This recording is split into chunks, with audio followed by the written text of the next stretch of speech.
Recently, Kenya has been racked by political violence. It's been difficult for many of the people living there.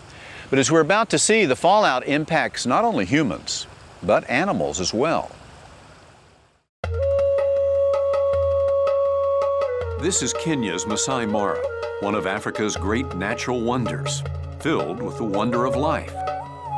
But these days, political unrest has scared away many tourists. And fewer visitors means less revenue to protect the animals that live here. The nearly 600 square mile reserve is funded by entrance fees and private donations. Last year, thousands of people came to the Mara. Now, numbers have dwindled, hotels are shut down, and workers are without jobs. And as Kenya's civil unrest continues, the Mara and its animals face an uncertain future. Teams go out every day to combat the threat of poachers. But with funds drying up, the reserve can't afford the manpower they need. Security patrols are being limited. From here is about 500 meters. The worry is that poachers will fill the vacuum left by fewer rangers.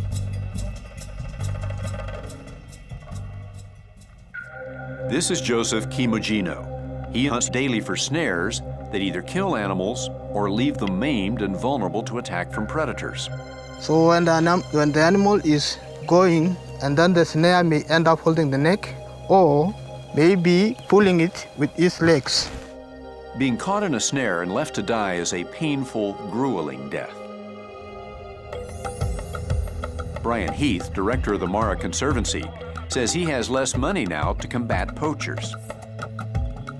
The biggest effect has been in the huge reduction in tourists, an almost instantaneous drop of about 80% in the numbers of tourists. We rely on our share of revenue to maintain the park, to meet our expenses, to cover security and operational costs. So it had a huge impact on our ability to operate.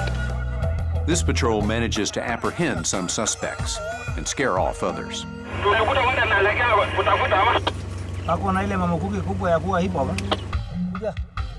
Back at base, the rangers discover the men are not from Kenya, but from neighboring Tanzania. This suspect says he's a 40-year-old father of 8 children who needs to hunt in order to feed his kids and pay for their school fees. His hunting partner says he has 6 children to support. They both say they have no other way to make a living. The men claim this is their first foray into the Masai Mara, but the rangers don't believe it. The suspected poachers are led away. They may face a prison sentence or a fine they cannot afford to pay. Poaching is not a lucrative profession. The meat from an entire hippo would generate only about $100 US. By comparison, the rangers may be in line for a bonus. As an incentive, they receive extra money each time they apprehend a poacher. Joseph blogs about his experience as a ranger. His blog gets more than 1,000 hits a day, and readers in Japan recently contributed some $23,000 in a single month. It may be the reserve's only hope in recouping lost revenue. I think we're on the edge of a crisis. I know that all of the wildlife management authorities in this country, both private, such as the Mara Conservancy and the KWS, are facing drastic cuts to their budget to the point where clearly they don't have the presence on the ground anymore. Now, how quickly this will be taken up, that they can start poaching again, remains to be seen. Hopefully the crisis will be short-lived, and in the meantime, we have to find ways of finding alternative funding.